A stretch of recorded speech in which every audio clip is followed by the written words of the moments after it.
because I wanted to put him down a little bit of his face.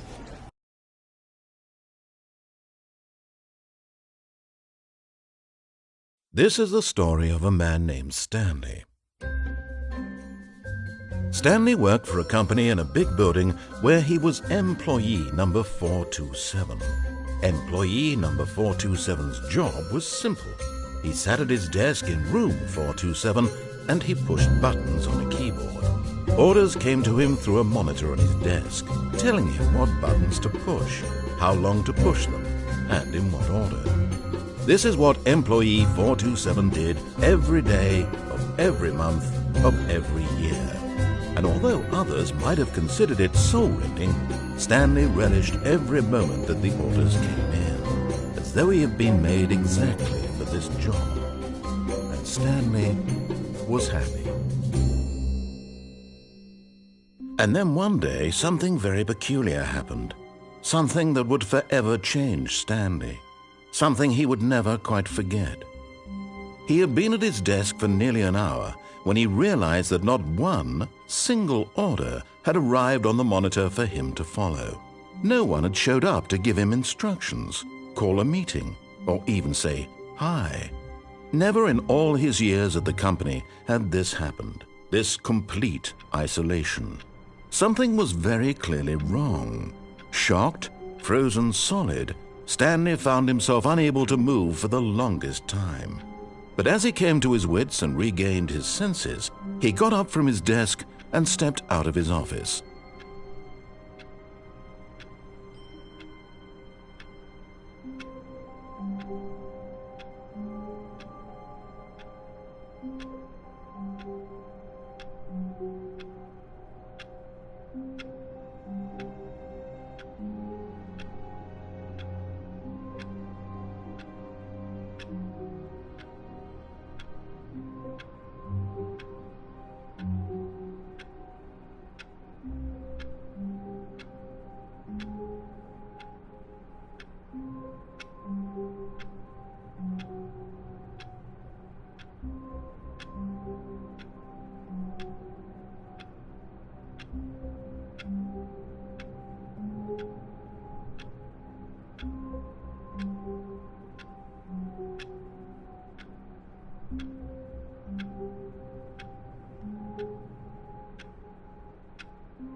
All of his co-workers were gone.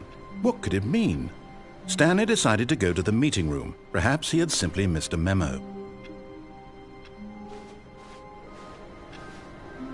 No matter how hard Stanley looked, he couldn't find a trace of his co-workers.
When Stanley came to a set of 2 open doors, he entered the door on his left.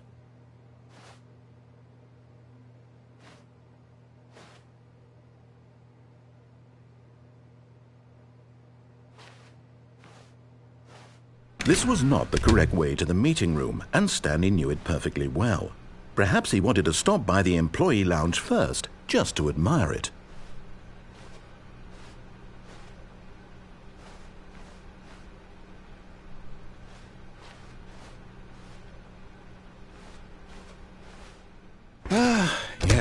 truly a room worth admiring. It had really been worth the detour after all, just to spend a few moments here in this immaculate, beautifully constructed room. Stanley simply stood here, drinking it all in.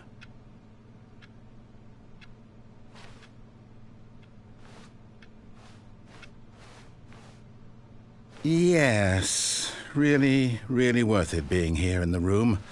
A room so utterly captivating that even though all your co-workers have mysteriously vanished, here you... But eager to get back to business, Stanley took the first open door on his left.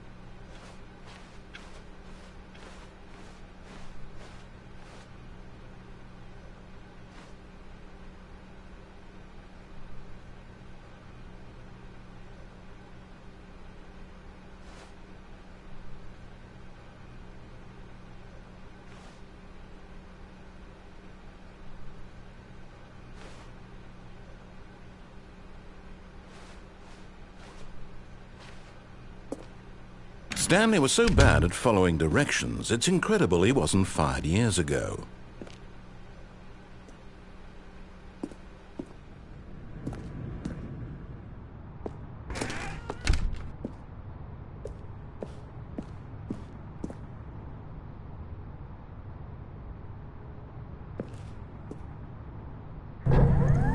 Look, Stanley, I think perhaps we've gotten off on the wrong foot here.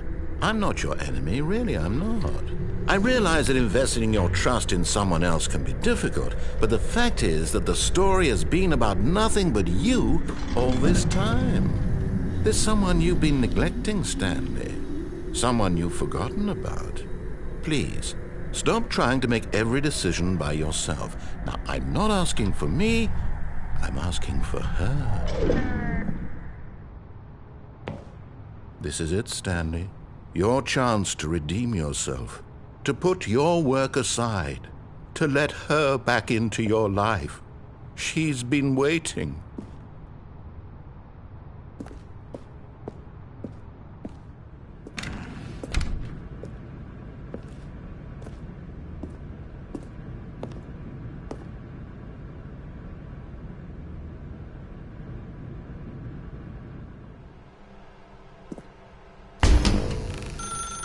That's her, Stanley.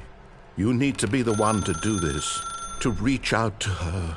If you can truly place your faith in another, then pick up the phone.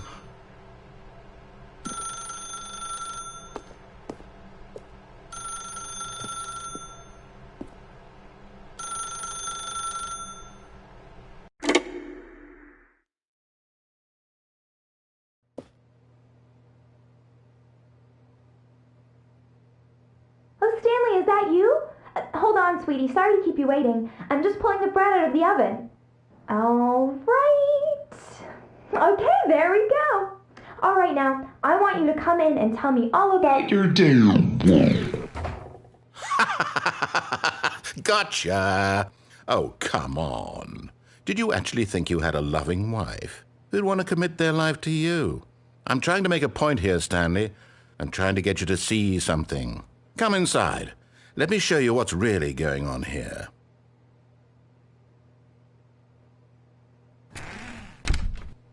This is a very sad story about the death of a man named Stanley.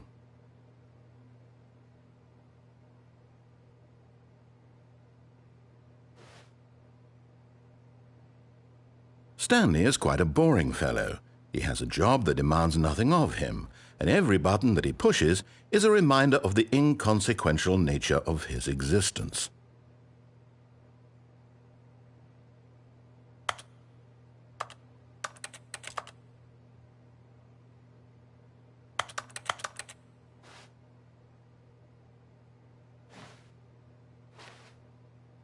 Look at him there, pushing buttons, doing exactly what he's told to do. Now he's pushing a button. Now he's eating lunch. Now he's going home. Now he's coming back to work. One might even feel sorry for him, except that he's chosen this life.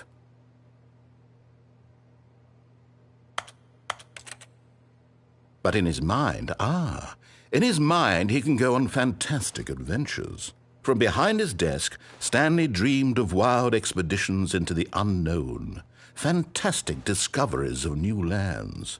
It was wonderful, and each day that he returned to work was a reminder that none of it would ever happen to him. And so he began to fantasize about his own job. First, he imagined that one day while at work, he stepped up from his desk to realize that all of his co-workers, his boss, everyone in the building had suddenly vanished off the face of the earth. The thought excited him terribly. So he went further. He imagined that he came to 2 open doors and that he could go through either.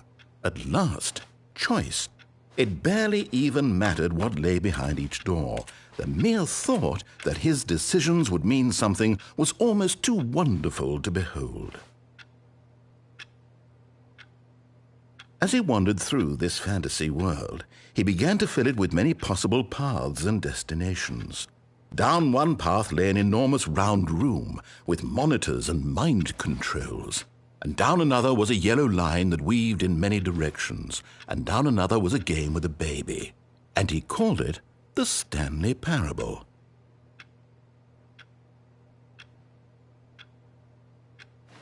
It was such a wonderful fantasy, and so in his head he relived it again, and then again, and again, over and over, wishing beyond hope that it would never end, that he might always feel this free. Surely there's an answer down some new path, mustn't there be? Perhaps if he played just one more time. But there is no answer. How could there possibly be? In reality, all he's doing is pushing the same buttons he always has. Nothing has changed. The longer he spends here, the more invested he gets, the more he forgets which life is the real one. And I'm trying to tell him this, that in this world he can never be anything but an observer, that as long as he remains here, he's slowly killing himself. But he won't listen to me. He won't stop. Here, watch this. Stanley, the next time the screen asks you to push a button, do not do it.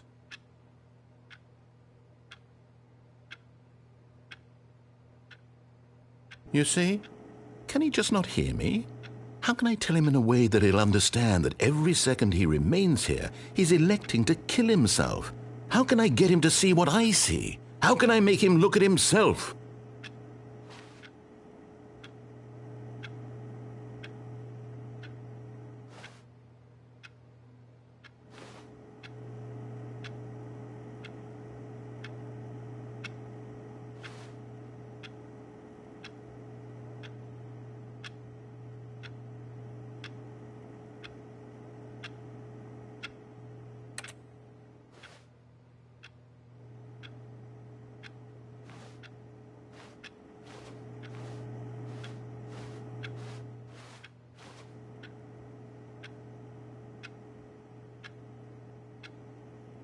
I suppose I can't, not in the way I want him to.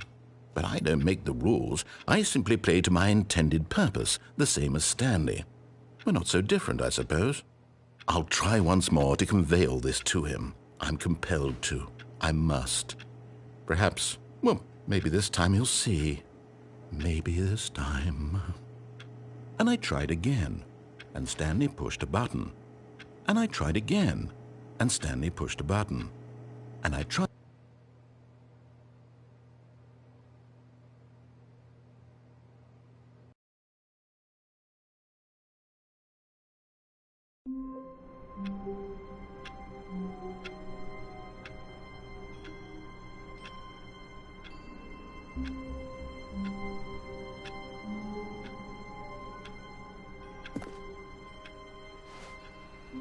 All of his co-workers were gone. What could it mean? Stanley decided to go to the meeting room. Perhaps he had simply missed a memo.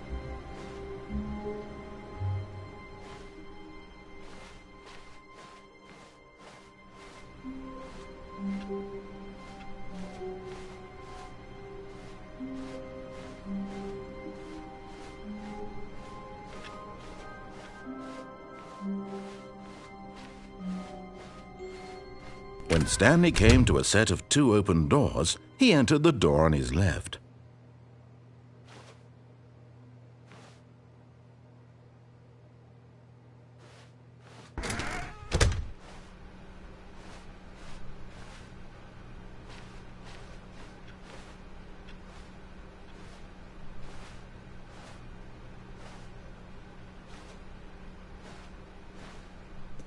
Yet there was not a single person here either. Feeling a wave of disbelief, Stanley decided to go up to his boss's office, hoping he might find an answer there.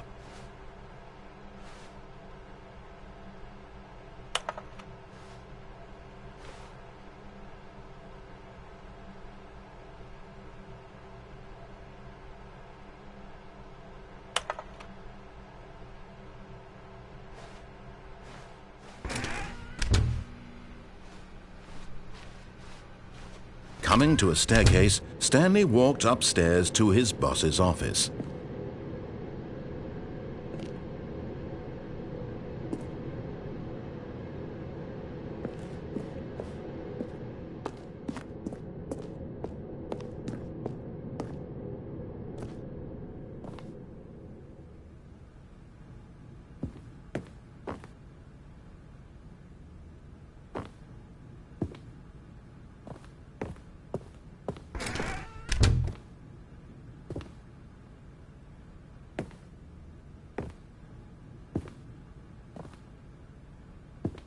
Stepping into his manager's office, Stanley was once again stunned to discover not an indication of any human life.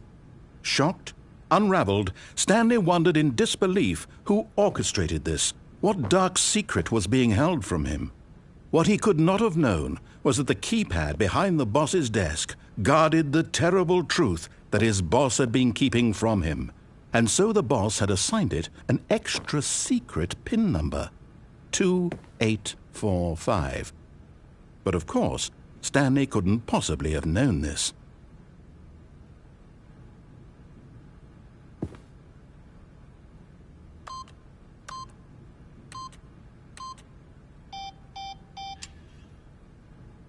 Stanley just sat around twiddling his thumbs. Trying to input anything on the device was useless, since he could never possibly know that the combination was 2845.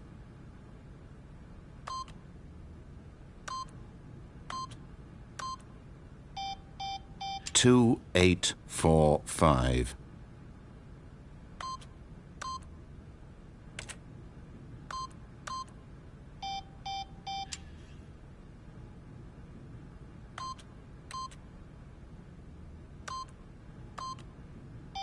Forgot, but it turns out that the panel's emergency override kicked in, and the door just opened all by itself, and Stanley got the hell along with the story.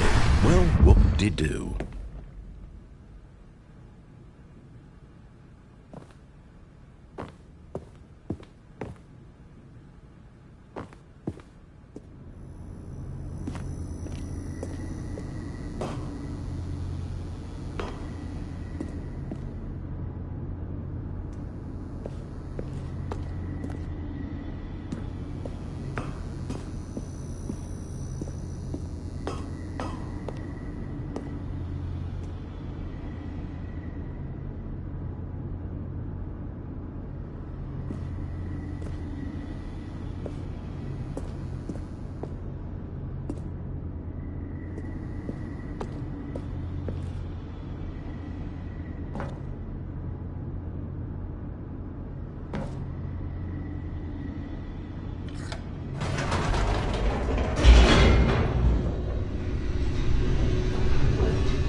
Descending deeper into the building, Stanley realized he felt a bit peculiar. It was a stirring of emotion in his chest, as though he felt more free to think for himself, to question the nature of his job.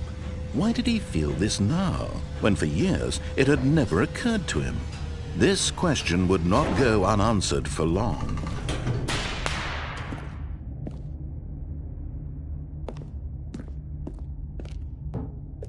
Stanley walked straight ahead through the large door that read Mind Control Facility.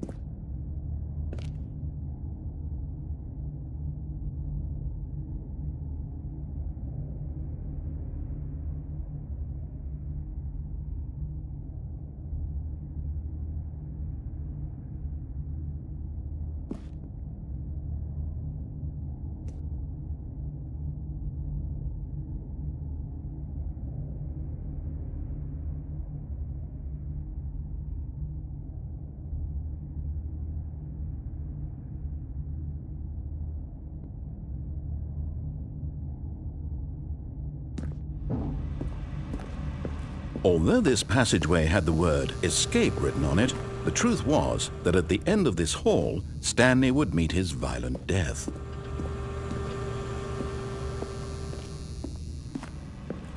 But of course, Stanley thought better of it and realized he simply had too much to live for.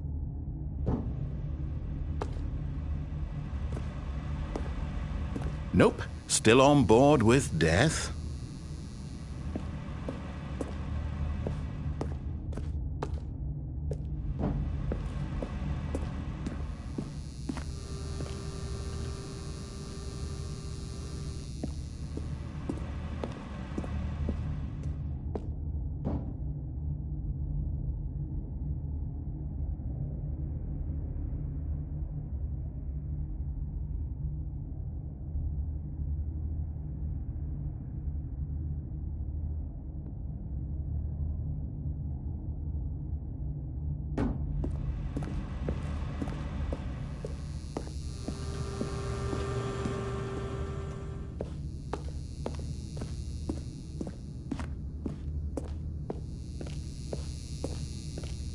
The door behind him was not shut. Stanley still had every opportunity to turn around and get back on track. At this point, Stanley was making a conscious, concerted effort to walk forward and willingly confront his death.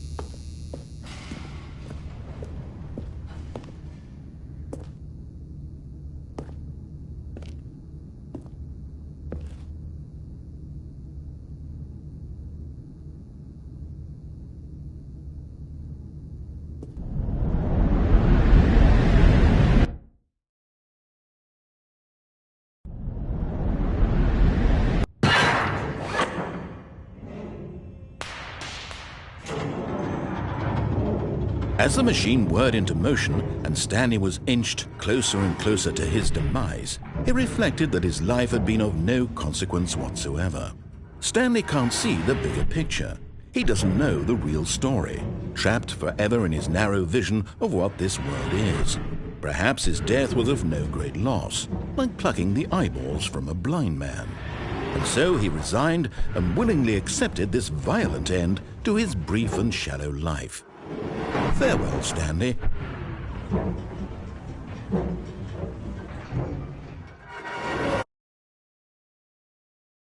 "Farewell, Stanley," cried the narrator, as Stanley was led helplessly into the enormous metal jaws.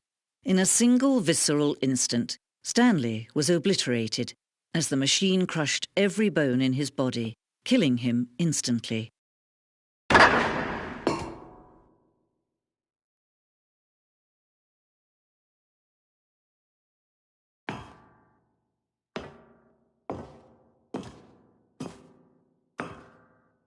And yet it would be just a few minutes before Stanley would restart the game, back in his office, as alive as ever. What exactly did the narrator think he was going to accomplish?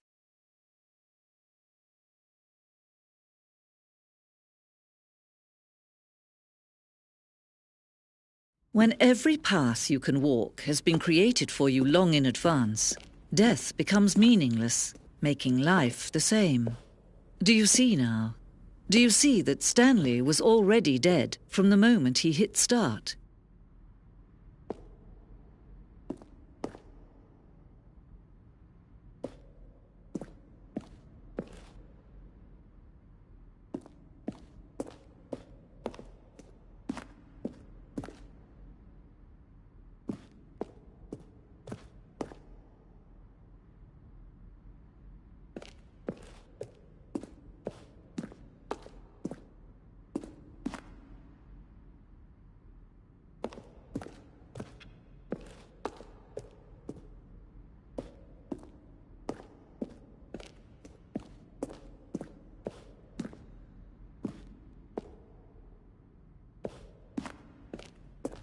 Shoot. Well, try the other one then.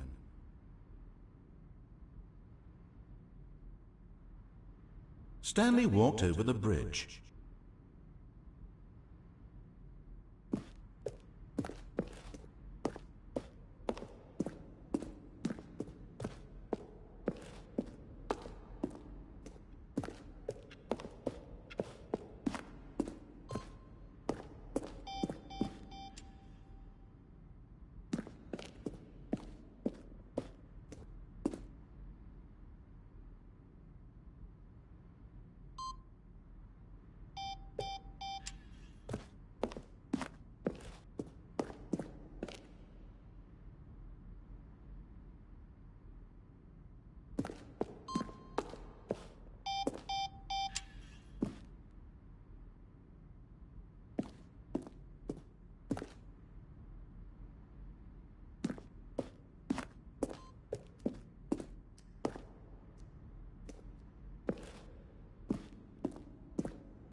Oh, look at these two. How they wish to destroy one another. How they wish to control one another. How they both wish to be free.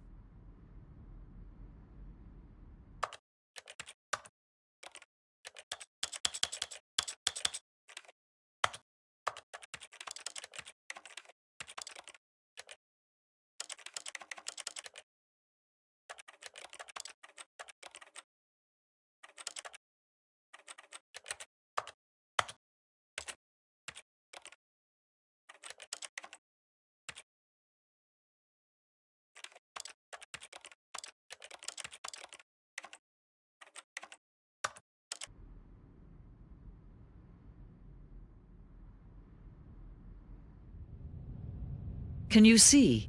Can you see how much they need one another? No, perhaps not. Sometimes these things cannot be seen. But listen to me. You can still save these two. You can stop the program before they both fail. Turn off your PlayStation. There's no other way to beat this game. As long as you move forward, you'll be walking someone else's path. Stop now and it'll be your only true choice. Whatever you do, choose it. Don't let time choose for you. Don't let...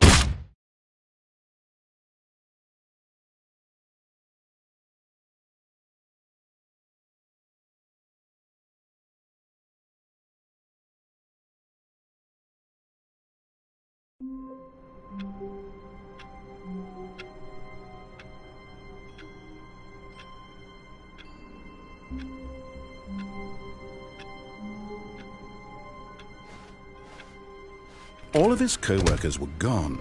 What could it mean? Stanley decided to go to the meeting room. Perhaps he had simply missed a memo.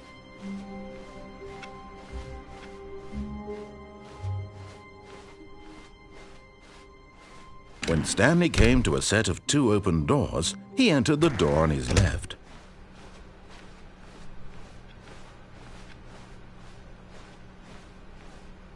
Yet there was not a single person here either. Feeling a wave of disbelief, Stanley decided to go up to his boss's office. Coming to a staircase, Stanley walked upstairs to his boss's office.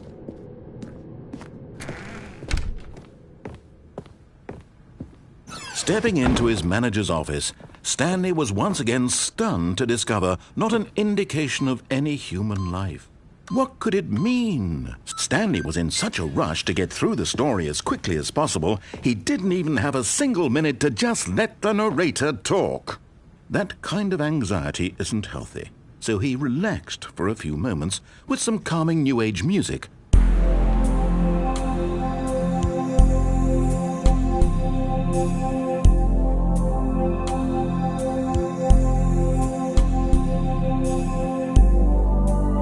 Feeling soothed and rejuvenated, Stanley calmly walked forward into the opened passageway.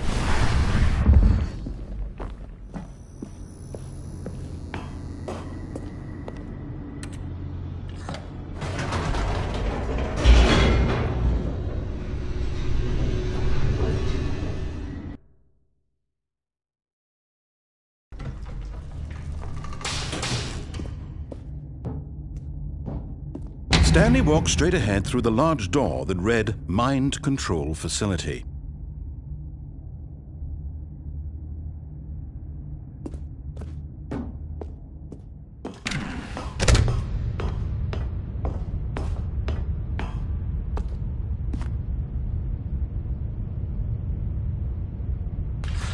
The lights rose on an enormous room packed with television screens.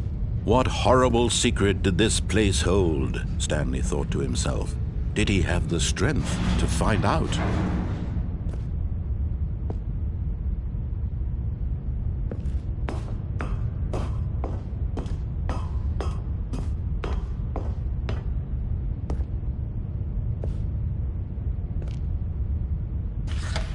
Now the monitors jumped to life, their true nature revealed. Each bore the number of an employee in the building, Stanley's co-workers. The lives of so many individuals reduced to images on a screen, and Stanley, one of them, eternally monitored in this place where freedom meant nothing.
This mind control facility, it was too horrible to believe. It couldn't be true.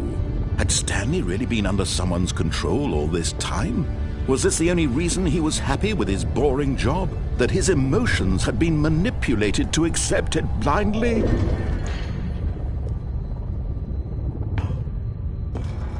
No, he refused to believe it. He couldn't accept it. His own life in someone else's control? Never! It was unthinkable, wasn't it? Was it even possible? Had he truly spent his entire life utterly blind to the world? But here was the proof, the heart of the operation. Controls labeled with emotions, happy or sad or content, walking, eating, working, all of it monitored and commanded from this very place. And as the cold reality of his past began to sink in, Stanley decided that this machinery would never again exert its terrible power over another human life. For he would dismantle the controls once and for all.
And when at last he found the source of the room's power, he knew it was his duty, his obligation to put an end to this horrible place and to everything it stood for.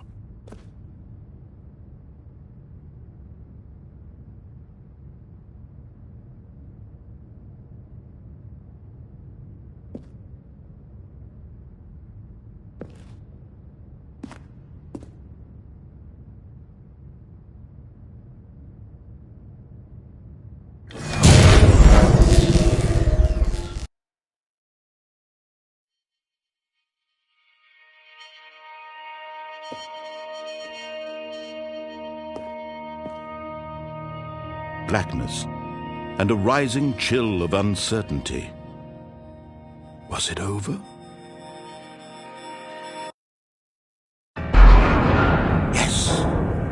He had won! He had defeated the machine, unshackled himself from someone else's command. Freedom was mere moments away. And yet, even as the immense door slowly opened, Stanley reflected on how many puzzles still lay unsolved. Where had his co-workers gone? How had he been freed from the machine's grasp? What other mysteries did this strange building hold? But as sunlight streamed into the chamber, he realized none of this mattered to him, for it was not knowledge or even power that he had been seeking, but happiness. Perhaps his goal had not been to understand, but to let go. No longer would anyone tell him where to go, what to do, or how to feel. Whatever life he lives, it will be his. And that was all he needed to know. It was perhaps the only thing worth knowing. Stanley stepped through the open door. Stanley felt the cool breeze upon his skin, the feeling of liberation, the immense possibility of the new path before him. This was exactly the way, right now, that things were meant to happen. And Stanley was happy.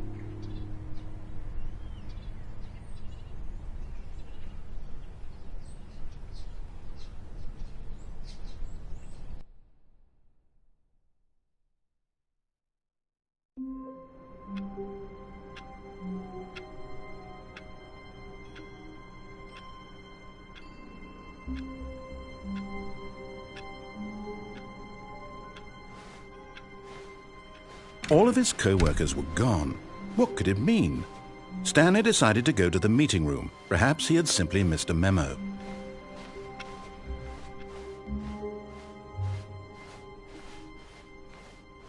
When Stanley came to a set of 2 open doors, he entered the door on his left. This was not the correct way to the meeting room, and Stanley knew it perfectly well. Perhaps he wanted to stop by the employee lounge first, just to admire it. Wow, yes, this room. But eager to get back to business, Stanley took the first open door on his left. And so he detoured through the maintenance section, walked straight ahead to the opposite door, and got back on track.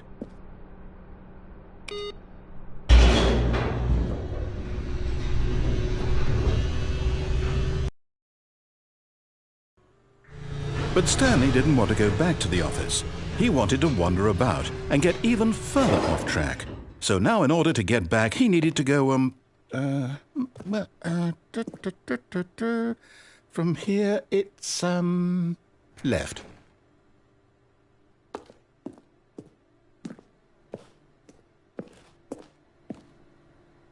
Oh, no, it's to the right, my mistake.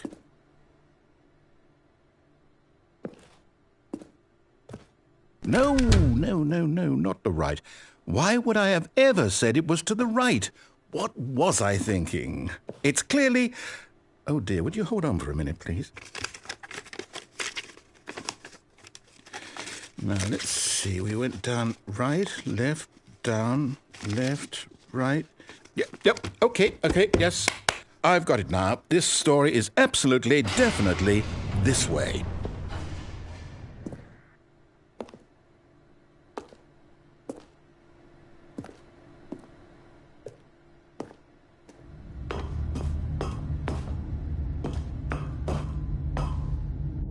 No, no, no, no, no, no, no, no, no. This isn't right at all. You're not supposed to be here yet. This is all a spoiler. Quick, Stanley, close your eyes. Okay. We just have to get back to, oh, who am I kidding? It's all rubbish now. The whole story completely unusable. How about, rather than waste my time trying to salvage this nonsense, we'll just restart the game from the beginning. And this time, suppose we don't wander so far off track, Okay, from the top.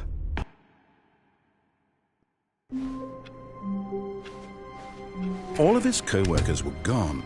What could it mean? Stanley decided to go to the meeting room. Perhaps he had simply missed a memo.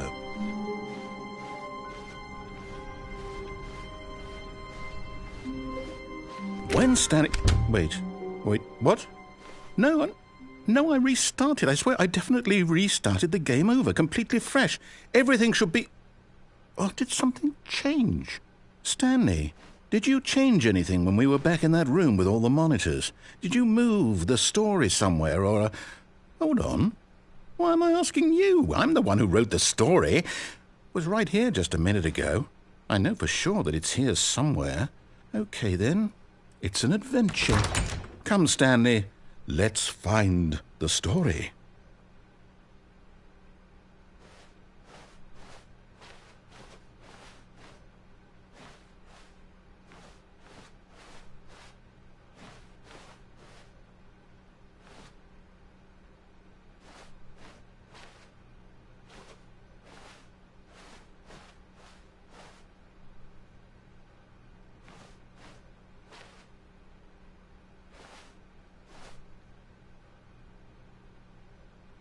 I'll say it.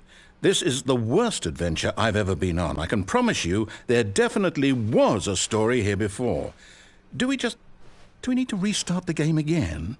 Well, I find it unlikely that we'll ever progress by starting over and over again, but it's got to be better than this. Okay, let's give it a shot. Why not?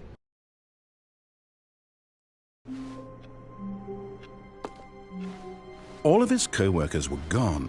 What could it mean? Stanley decided to go to the meeting room. Perhaps he had simply missed a memo.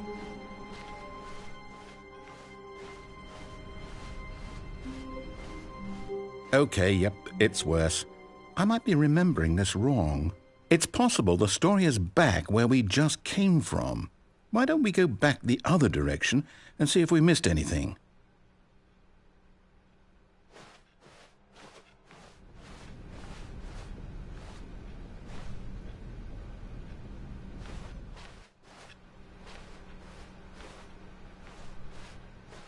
Aha! I knew we'd miss something. The story. Here it comes. No, wait. Never mind. Not the story. Okay, let's head back the other way and retrace our steps.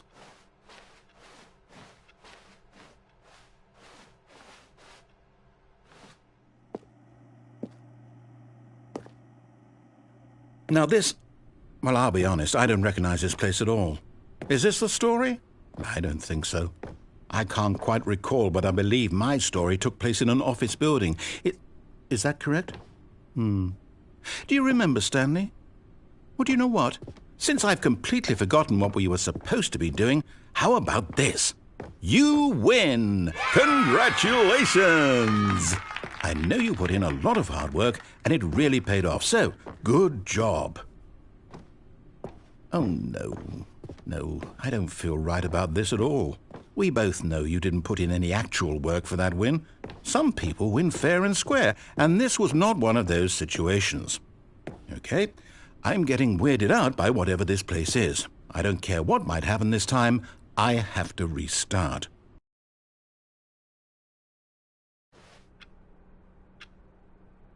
All right, I've got a solution. This time, to make sure we don't get lost, I've employed the help of the Stanley Parable Adventure Line.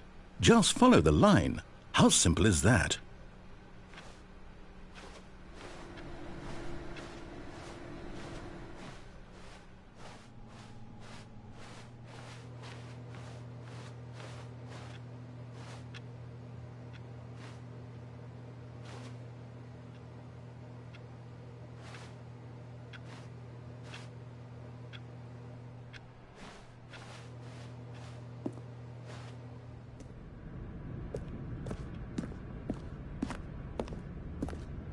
You see?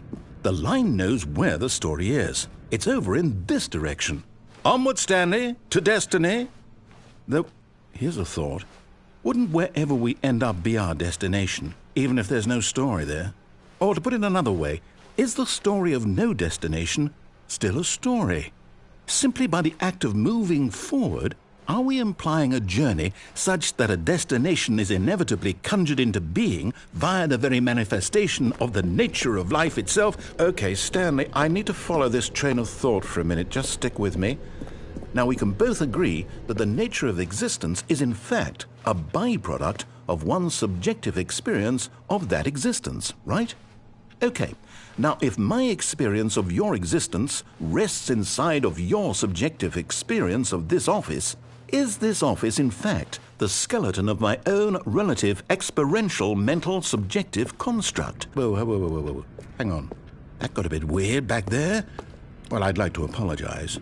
Not sure where I was going with all that. You know what? I think what we need right now is a bit of music to lighten the mood.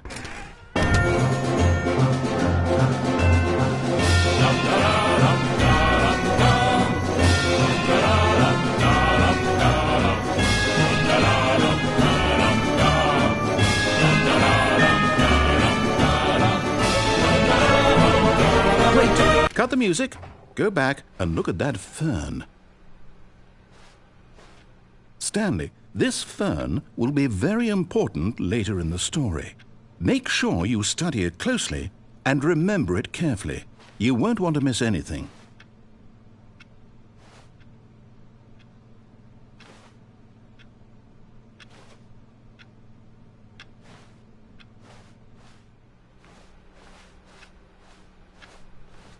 Wait, what? We're back at the office? No. Line, you do know we're looking for the Stanley Parable, right? The story? Is any of this ringing a bell?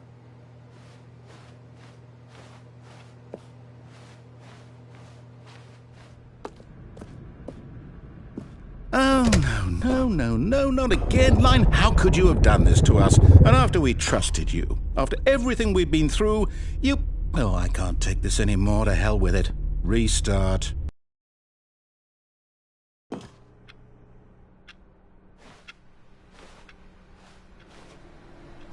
You know what, Stanley? I say forget the adventure line. What's it ever done for us? We're intelligent people, right? Why can't we make up our own story? Something exciting, daring, mysterious. Ooh, this all sounds perfectly doable. Why don't we simply start wandering in, well, I don't know. How about this direction?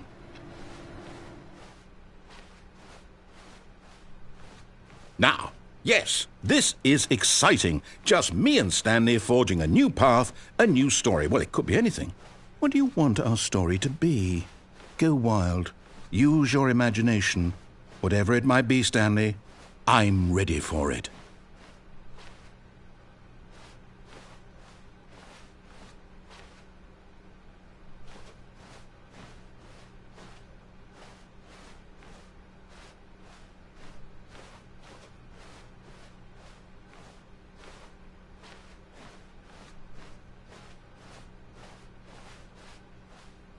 Oh, no, not you again. Stanley, I'd also like to veto the line from having any role in our awesome new story. No lines or monitor rooms. Just don't acknowledge it, and we should be fine.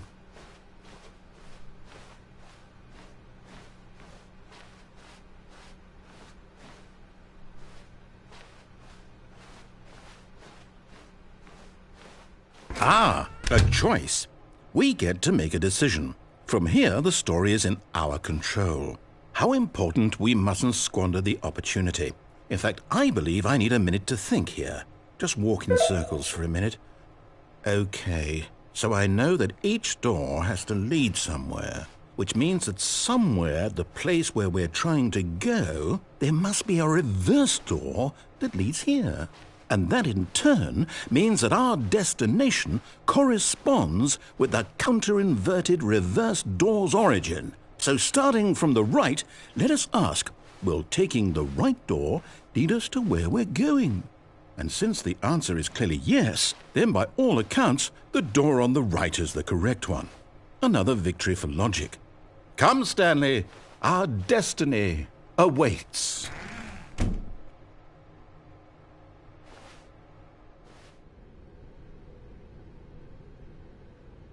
Oh, hold up. What's this? The confusion ending. You're telling me that's what this is? It's all one giant ending? And we're supposed to restart the game, what, eight times? That's really how all this goes? It's all determined?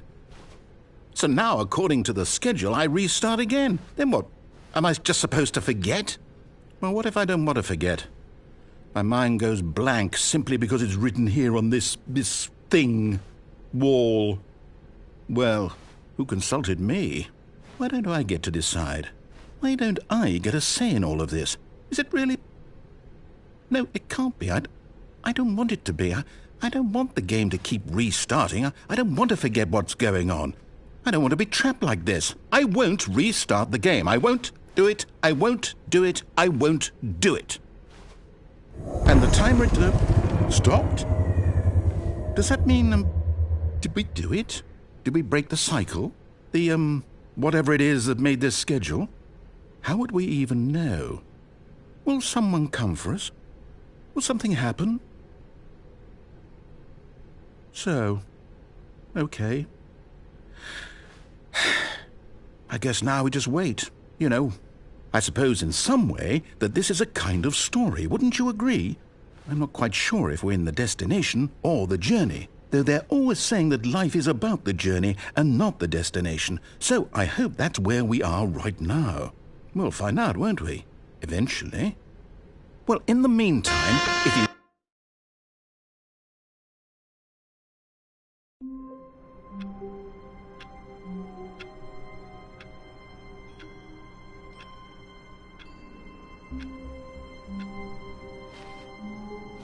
All of his co-workers were gone.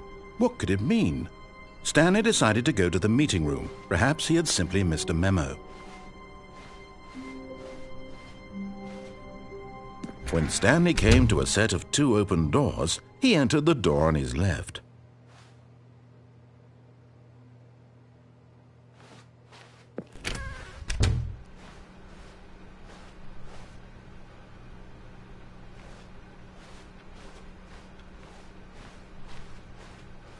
Yet there was not a single person here either. Feeling a wave of disbelief, Stanley decided to go up to his boss's office. Hoping coming to a staircase, Stanley walked upstairs to his boss's office.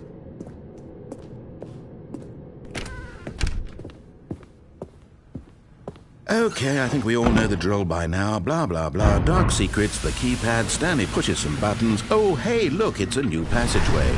Quelle surprise.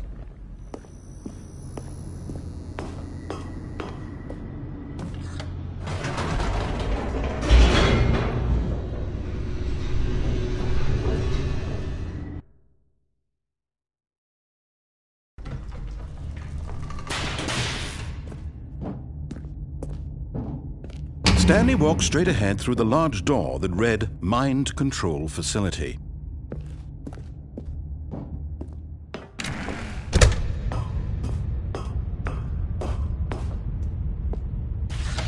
The lights rose on an enormous room packed with television screens. What horrible secret did this place hold? Stanley thought to himself. Did he have the strength to find out?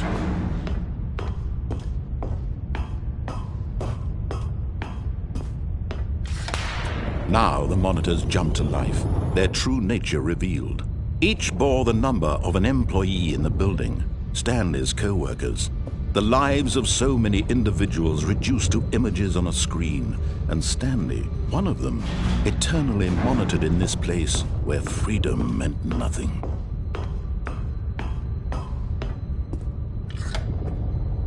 This mind control facility, it was too horrible to believe. It couldn't be true. Had Stanley really been under someone's control all this time?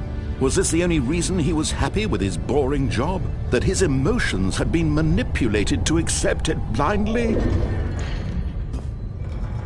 No, he refused to believe it. He couldn't accept it. His own life in someone else's control? Never! It was unthinkable, wasn't it? Was it even possible? Had he truly spent his entire life utterly blind to the world? But here was the proof. The heart of the operation. Controls labeled with emotions. Happy, or sad, or content. Walking, eating, working. All of it monitored and commanded from this very place. And as the cold reality of his past began to sink in, Stanley decided that this machinery would never again exert its terrible power over another human life. For he would dismantle the controls once and for all.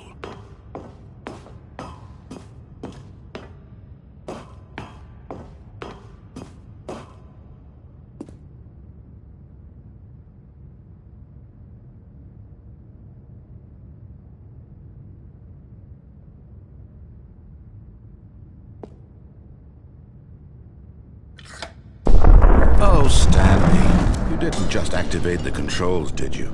After they kept you enslaved all these years, you go and you try to take control of the machine for yourself? Is that what you wanted?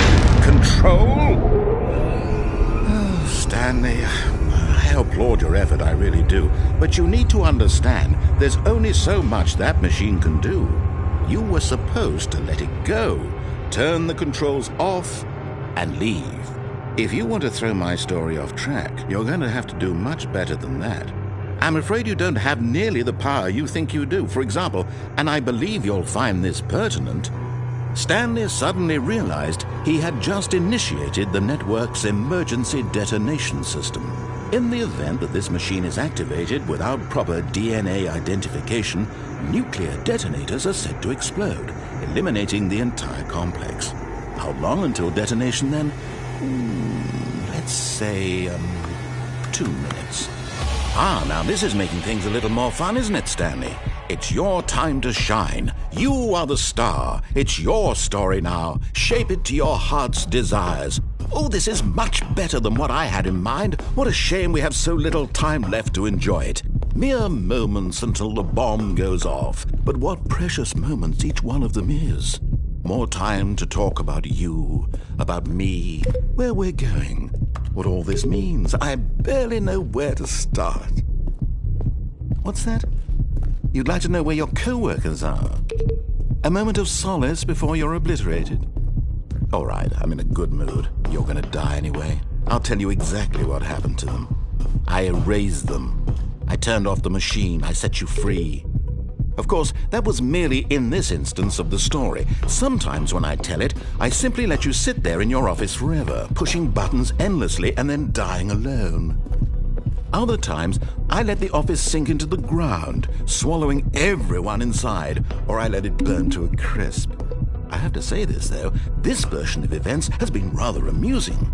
Watching you try to make sense of everything and take back the control wrested away from you, it's quite rich. I almost hate to see it go. But I'm sure whatever I come up with on the next go-around will be even better. My goodness, only 34 seconds left. But I'm enjoying this so much. You know what? To hell with it. I'm going to put some extra time on the clock. Why not? These are precious additional seconds, Stanley. Time doesn't grow on trees. Oh dear me, what's the matter, Stanley? Is it that you have no idea where you're going or what you're supposed to be doing right now? Or did you just assume when you saw that timer that something in this room was capable of turning it off? I mean, look at you. Running from button to button, screen to screen, clicking on every little thing in this room. These numbered buttons, no, these colored ones. Or maybe this big red button, or this door. Everything, anything, something here will save me. Why would you think that, Stanley? That this video game can be beaten? Won? Solved? Do you have any idea what your purpose in this place is? Stanley, you're in for quite a disappointment. But here's a spoiler for you. That timer isn't a catalyst to keep the action moving along. It's just seconds ticking away to your death. You're only still playing instead of watching a cutscene because I want to watch you for every moment that you're powerless. To see you made humble. This is not a challenge. It's a tragedy. You wanted to control this world, that's fine. But I'm going to destroy it first, so you can't. Take a look at the clock, Stanley. That's 30 seconds you have left to struggle. 30 seconds until a big boom and then nothing. No ending here, just you being blown to pieces. Will you cling desperately to your frail life, or will you let it go peacefully? Another choice. Make it count, or don't. It's all the same to me, all a part of the joke.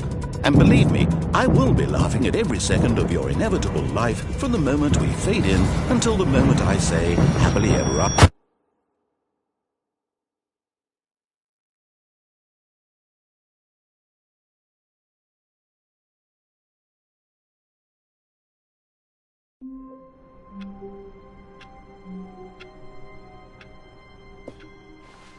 All of his co-workers were gone. What could it mean? Stanley decided to go to the meeting room. Perhaps he had simply missed a memo.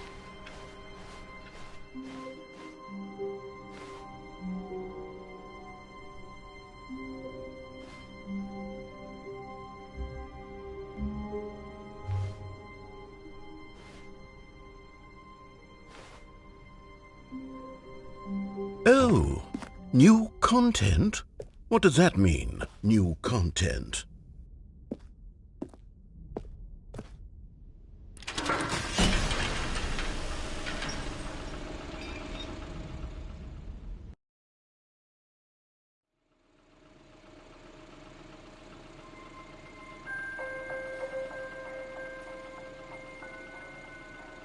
Hello, and thank you for playing the Stanley Parable Ultra Deluxe.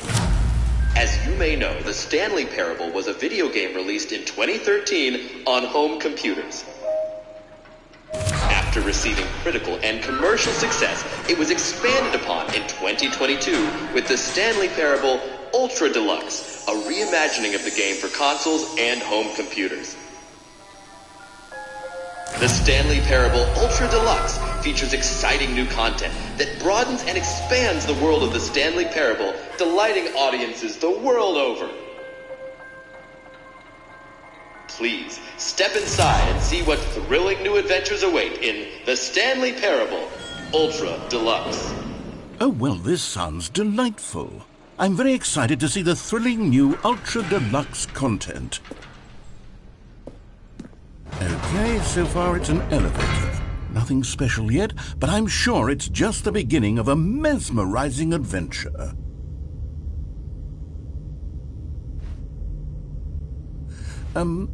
Is it broken? What's going on here? Should we be moving somewhere or... Oh, there we go. All right, finally, at long last, it's on to the new content. I've never been more ready. Let's do it.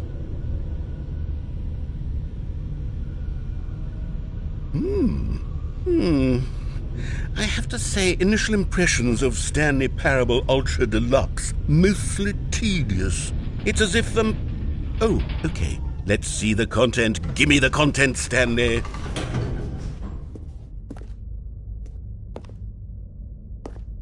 All right, let's see. It's the jump circle.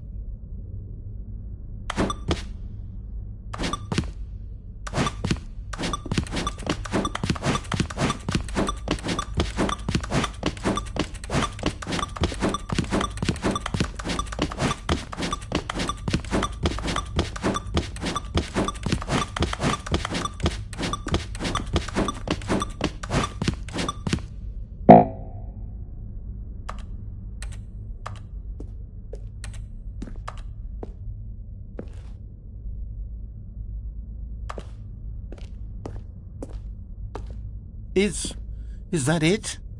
Surely that's not all the new content. There has to be something else, right?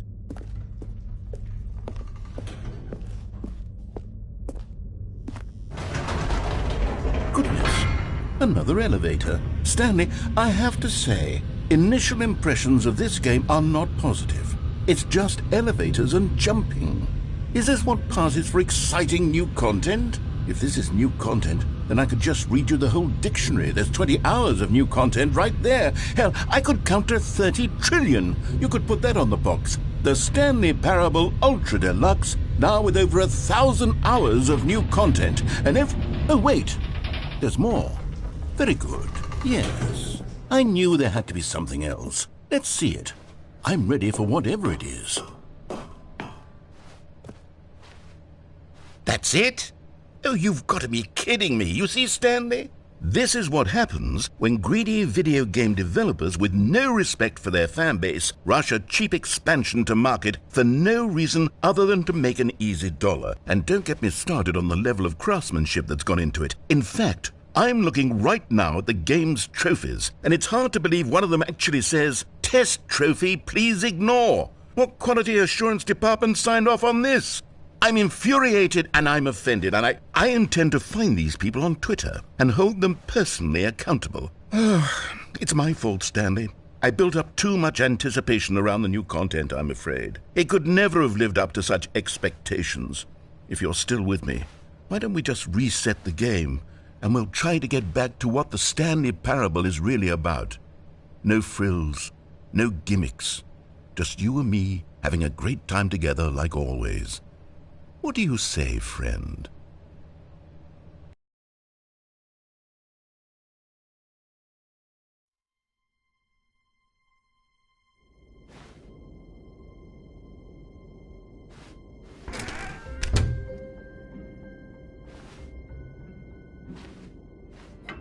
Psst! Stanley! Come over here! In the vent!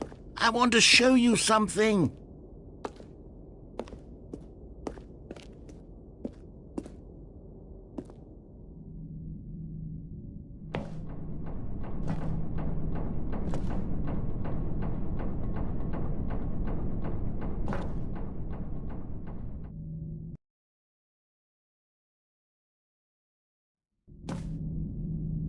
Okay, you remember how cheap and unsatisfying the new Ultra Deluxe content turned out to be? Well, it got me thinking about the past and how much better the Stanley Parable used to be. So I made something special and tucked it away here where the game's developers won't find it. Just our little secret. Take a look. I call it the Memory Zone. It's where I've been storing all my favorite memories so I can relive the peak experiences of my life whenever I want. Experiences like the launch of the Stanley Parable on PC.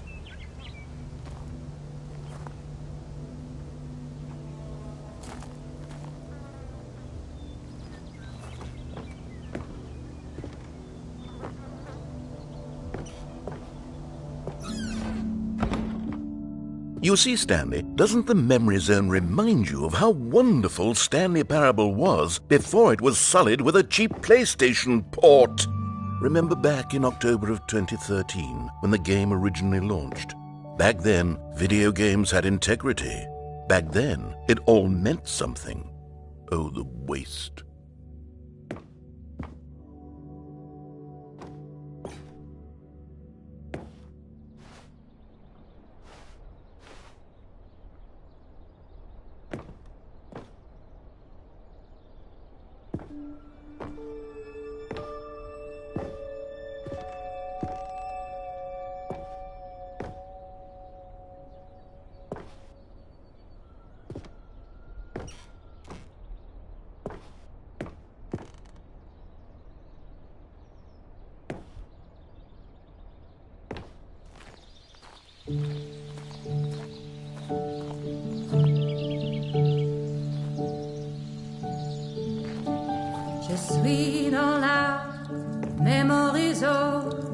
And over here is where I keep reviews of the Stanley Parable. Like this stunning triumph of games journalism, 10 out of 10 from Destructoid.com. James Stephanie Sterling writes, and I quote, "Where so many games that aspire to be more than games end up less than any form of art, Stanley Parable strives and then succeeds to be every game ever created." Did you hear that, Stanley? Every game ever created. That's how grand and all-encompassing the original Stanley Parable was. It was literally every game ever created. It was Skyrim, it was Persona 3, it was all of them, and now it's nothing. It's no games at all. It isn't even the Stanley Parable anymore. It's just a husk now. A lifeless husk with an hour of new elevator content.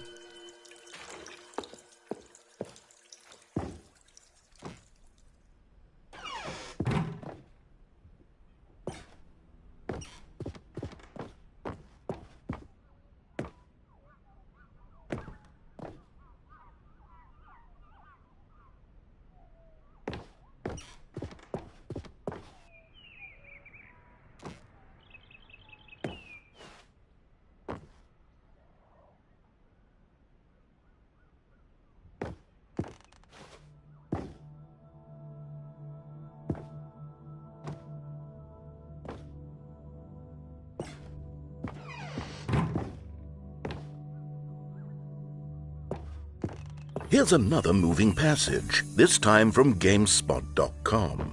The Stanley Parable is both a richly stimulating commentary on the nature of choice in games and one that offers some of the most enjoyable, surprising, and rewarding choices I've ever been confronted with in a game. 9 out of 10. Don't you get it, Stanley? The game was perfect. It didn't need anything else. It didn't need new content. All they had to do was transport it in pristine condition along to the PlayStation. Boom, done. And they couldn't even do that. Couldn't resist the urge to go meddling with a beloved franchise.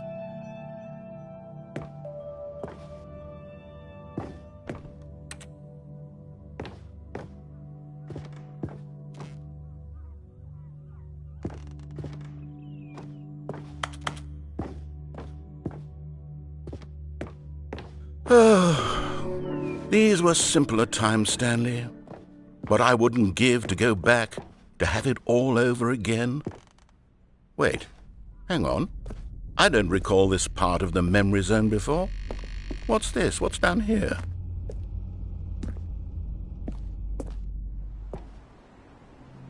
Oh no, oh God, no, Stanley. It's a collection of reviews from Pressurized Gas, the extremely popular online storefront for computer games. I haven't looked at these in years. I can't even imagine what's being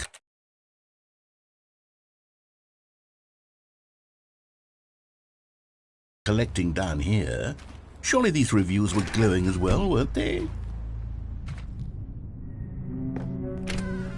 Honestly, I could not be bothered to play this game to full completion. The narrator is obnoxious and unfunny, with his humor and dialogue proving to be more irritating than entertaining. Unfunny? I'm not trying to be funny. I'm trying to make a serious work of art. I suppose I could write up a handful of gags to insert into the Stanley Parable, but the game is already such a densely layered web of profound philosophical insights that I can't even imagine where I'd have the room to stick them.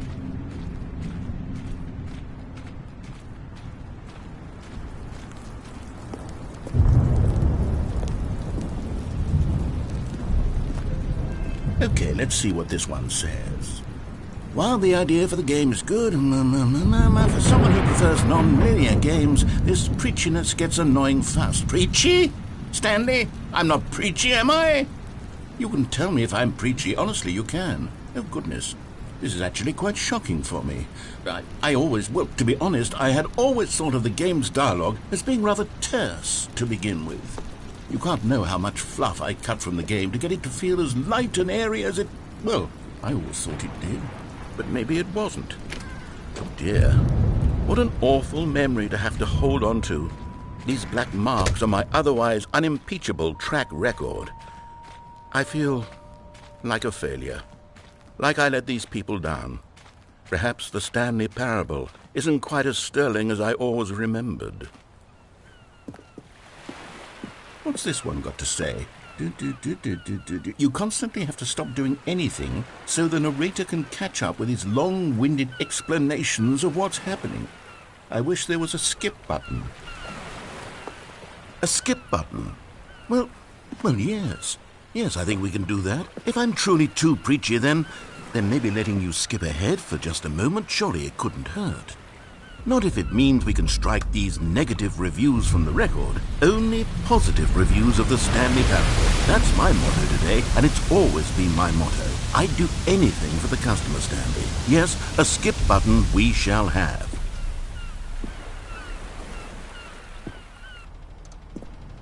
And here it is. Go ahead and give it a shot. I'll pop you forward in time so that the second mind...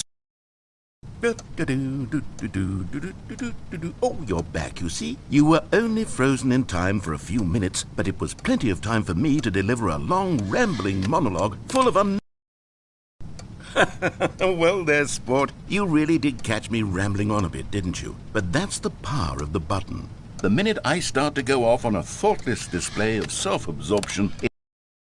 Okay, welcome back, Stanley. Now, I should say that the amount of time the button has been skipping through is becoming longer and longer. That last one was, well, I want to say maybe 30, 45 minutes? It's not unendurable by any means, but it's, well, there's really only so much I can ramble on to myself. Stanley, please don't push the button again. It's been 12 hours. You've just been frozen there. I don't know why the skips are getting longer, but they're really, truly getting longer, and my God, there's no way out of the room. Stanley, the door is gone. It's completely gone.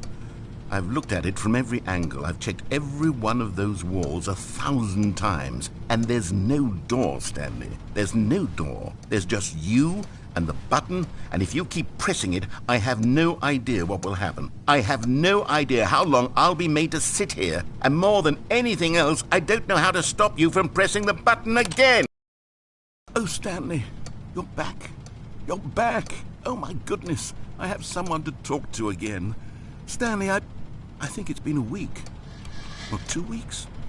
I've been sitting here all that time, just sitting here, not a single person to speak with. And you'd think that that's just how it's always been, right? Me talking and you saying nothing. Would you think that it's exactly the same as always? Doesn't that feel like what we've already been doing? Me just talking? But it isn't.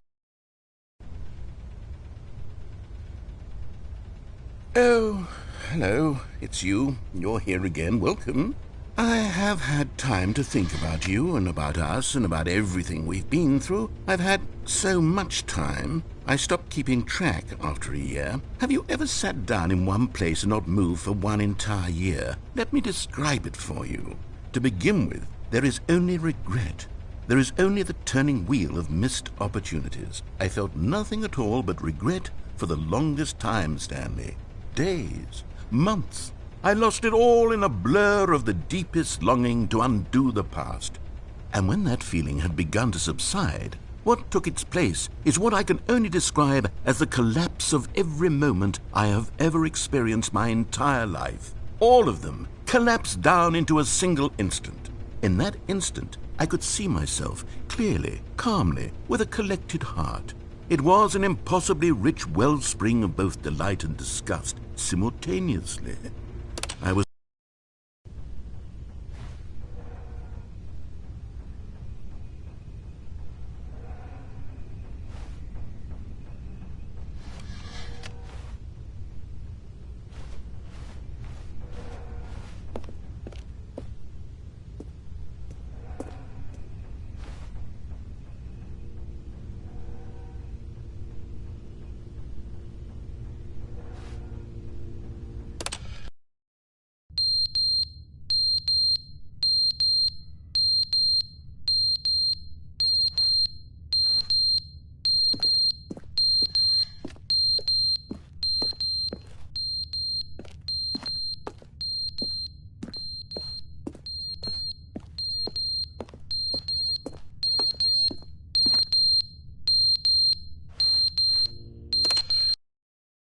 But they didn't understand the game was never meant to be funny. It was meant to have a point. It was meant to speak to the human condition. But where are the jokes? Where are the jokes? They bemoaned, they screamed, they gnashed their teeth and said, "Entertain us." It wasn't enough. They had to leave a pathetic little thumbs-down review and make all of their pitiful demands. But then, "He's talking too much," they said. "First, he didn't entertain us, now he won't shut up. It's the inconsistency, it's the lack of accountability, it's the unwillingness to examine with an uncompromising heart the words that they are speaking into the world." As though there were no consequences for a lack of cohesion in one's assessment of others. But of course, absolutely anyone can leave a review. So here's what we get. We get these demands that seek everything and are accountable to nothing. We get a world where someone will say, "Oh, there should be a skip button. You should be able to freeze Stanley in place," while the narrator sits there forever and ever. We want all of this in the new Stanley Parable. We demand it. And then, because it was said, because it was spoken, now it simply has to happen. The most immediate desires, every single thing demanded by every person at every moment in time. If someone wants it, then it's a crime not to bring it into being. Have we been given to indulging every fleeting whim for no reason other than to do so? Yes! Yes! It seems that this is now the world we live in. It seems that we are a people living in such bleakness and discomfort with ourselves that our entertainment is now our lives.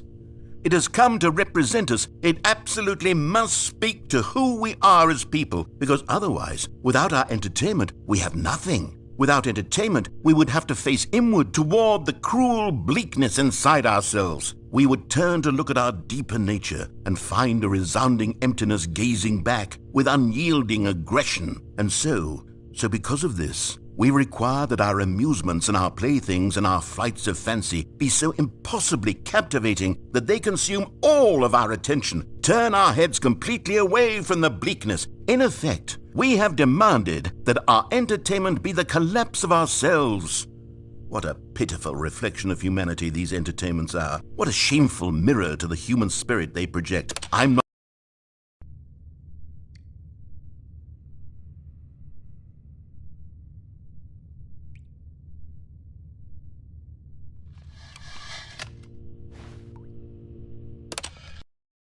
The end is never the end, is never the end, is never the end, is never the end, is never the end, is never the end, is never the end, is never the end, is never the end, is never the end, is never the end, is never the end, is never the end, is never the end, is never the end, is never the end, is never the end, is never the end, is never the end, is never the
All of his co-workers were gone. What could it mean? Stanley decided to go to the meeting room. Perhaps he had simply missed a memo.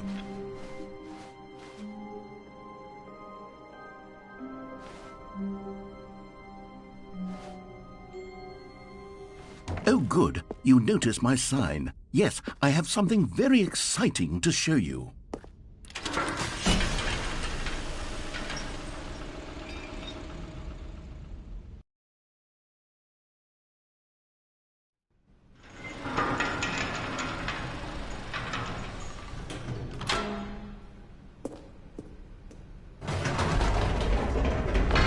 You see, Stanley, I've been reflecting on the Stanley Parable and about how roundly disappointing this ultra-deluxe version has turned out to be.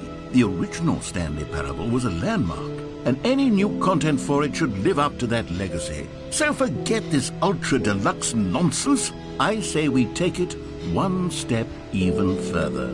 Which is why I'm very proud to announce for the first time ever, the Stanley Parable 2.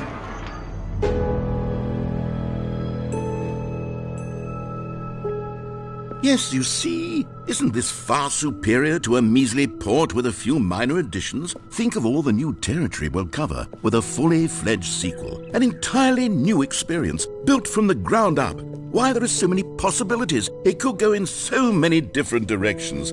This is what fans have truly been asking for.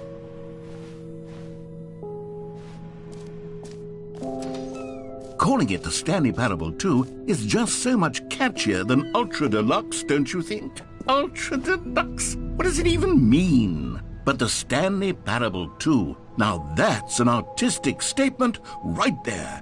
It's future-oriented. It screams progress and innovation and long-term franchising potential.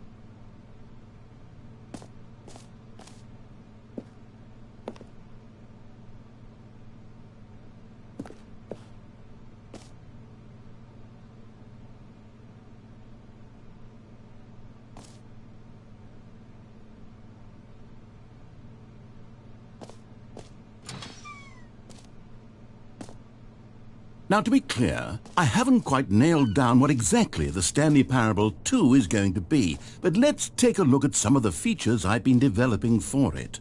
I figure that if I can loosely organize a handful of interesting concepts, that surely the game will sort of naturally spring up around them. It'll all work itself out. Game development is much more of a fuzzy magic than anything scientific or logical, really.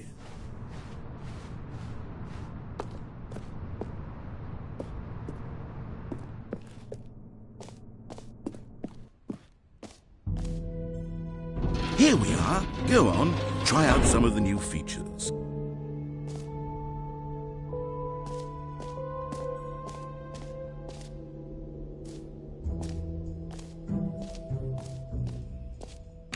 For the Stanley Parable 2, I asked myself, what do players really want? And of course, the first and most obvious answer is that they want to be individually recognized and validated as people. So with that in mind, my first addition to the game is this button which speaks the name of the person playing the game. Isn't that wonderful? Jim. Sorry, I should have clarified. Right now, the button only says the name Jim. But of course, in the final game, this button will say your name, whatever name that is. Here, let's have you role-play as Jim to really simulate the full experience of this feature. Just play along. I promise you'll love it.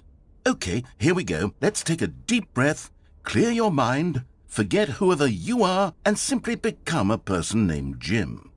I want you to imagine yourself living as Jim, sleeping and waking as Jim, falling in love and being heartbroken as Jim, seizing all of the world's possibilities as Jim, and as Jim watching your dreams crumble into dust.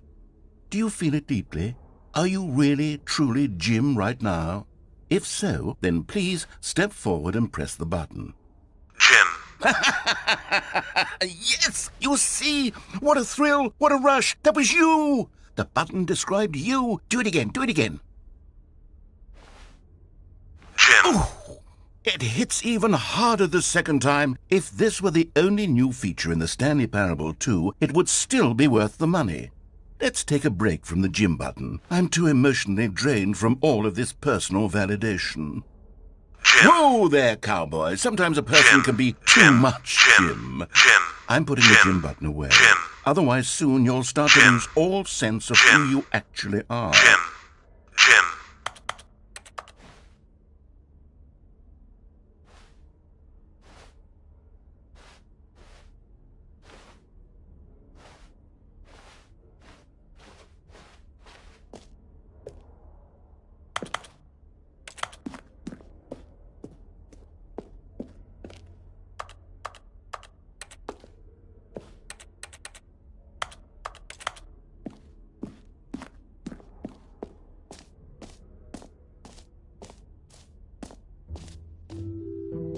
I suppose I could allow only people named Jim to play the Stanley Parable 2. That would actually save me the work of finishing this feature.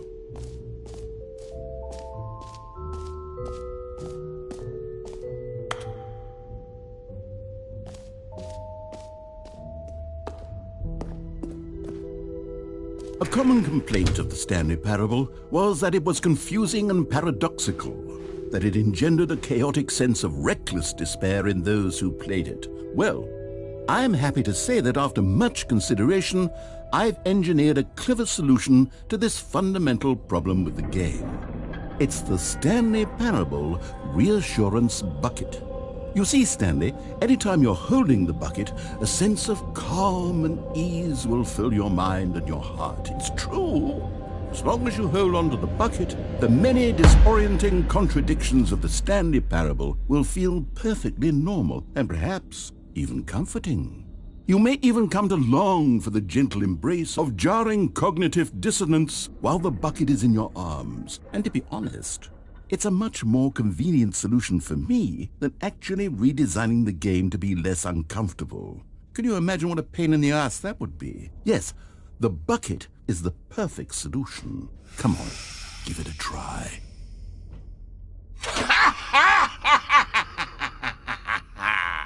Can you feel it? The glow of comfort, even in the face of crushing despair, must already be sweeping through your body. And in fact, can I say that I do believe the bucket lends you an air of charisma as well? I think that just holding it has made you the slightest bit more attractive as a person. The benefits of the bucket seem to go on, don't they? All this and more await you in the Stanley Parable 2.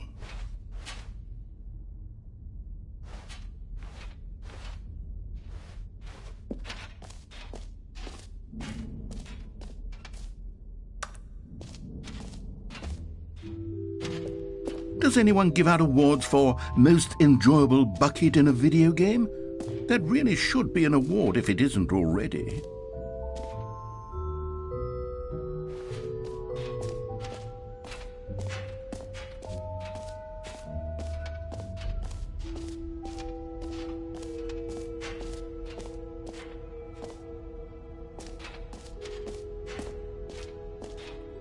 You know what? Let's bring the jump circle back for Stanley Parable 2 as well. Oh, wait.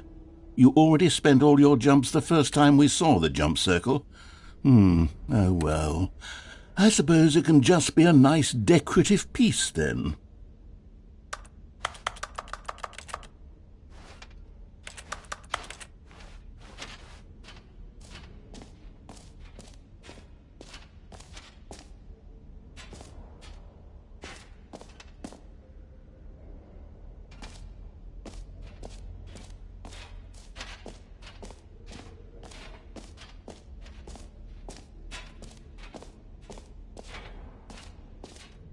Okay, I'll be honest, I haven't yet decided on this one.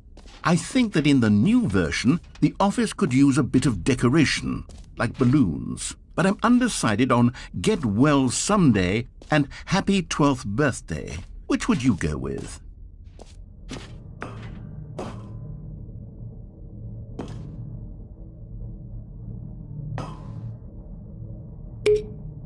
You know, sometimes when you solicit another person's opinion, it makes you realize that you knew which one you actually really wanted all along. Happy 12th birthday, step-niece, it is. Or actually, maybe I should have gone with... No, I've made my decision. We're moving on.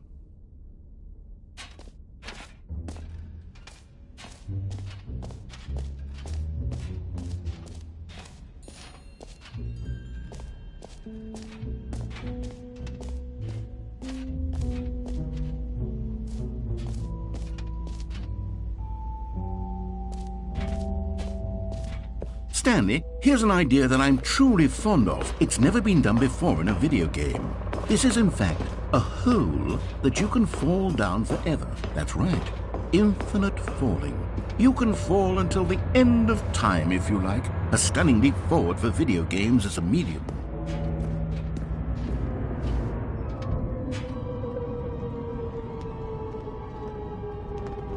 You see, isn't it wonderful? One of my more ingenious concoctions, if I do say so. Now then, since you've gotten to see the infinite hole, you can press the teleport button to pop back up to the top, and we can continue onward. Now, I don't mean to be a bummer, but I do recommend you use the teleport button to go back to the top. Maybe do it on the sooner rather than later spectrum of things.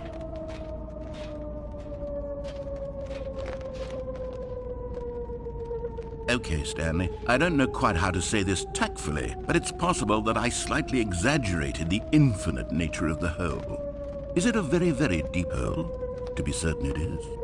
It's an extremely deep hole. I don't want anyone to say that it isn't an astonishingly deep hole. It is. Is it infinite? Well, that sort of depends on your definition of infinity. From one perspective, the infinite is merely philosophical in nature. It's more of a... Okay, well, good for you. You found the bottom of the hole. You found me out, Stanley. I'm a liar and a cheat, and you're so clever. Look, I think the issue here is just that you're unusually fascinated by falling. What normal person actually wants to fall infinitely? I figured the hole was as deep as anyone would actually need. Don't you put this on me. Maybe you're the problem.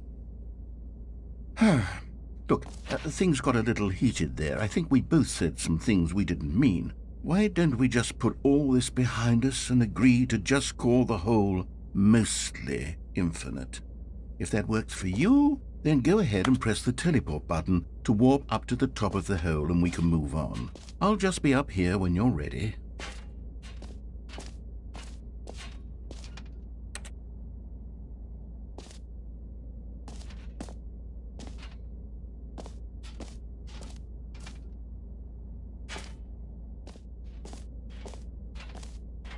Great. Now, I'm very excited to show you even... Oh, for heaven... You see, I was right. The problem is you. The problem is that you like holes too much. Not normal. A normal person would have said, yep, that's an infinite hole right there. Goes on forever till the end of time. Don't need to see it all, but not you. Oh, no, no, no, no. You have a weird sort of...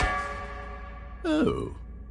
Did the hole seem even shorter to you this time? I couldn't help but feel like you spent a little less time in there than you did before. I mean, admittedly, I didn't make an infinite hole, but I didn't think it was that not infinite. Well, I suppose once again there's nothing to do here. If you decide you've had enough of the hole, you can hit the teleport button and come join me up above. Had enough? I'm positively thrilled. I really do have so much more to show you. Gosh, how could I have guessed? You're back in the hole. If this starts to become a thing where... Wow. Okay. Yes. I'm starting to become extremely certain that the hole is not only not infinite, but that it's growing steadily less and less infinite. I suspect that I'm starting to hit the point where it's no longer feasible to call the hole infinitely deep, even by the lax overall standards for accountability and marketing. What's going on here? Stanley, I have no explanation for the uncertain nature of the hole's length. Here, let's try something.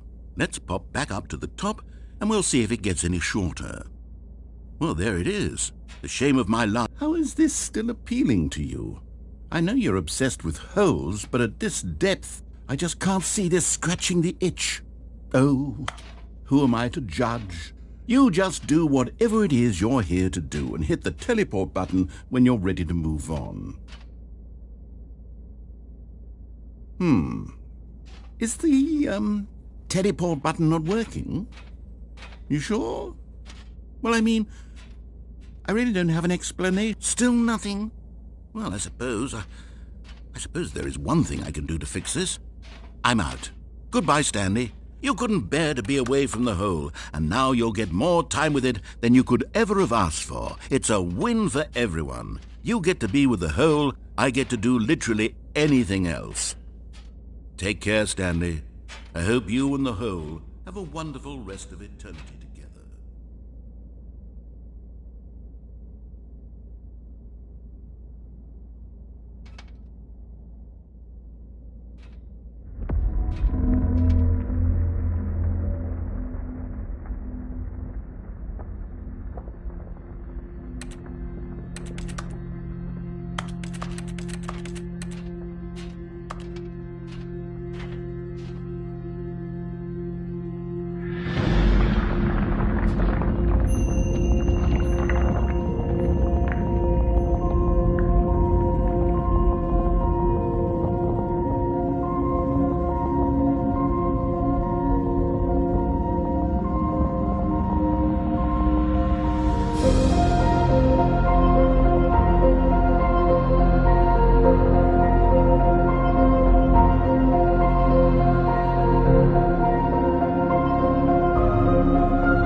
Yeah.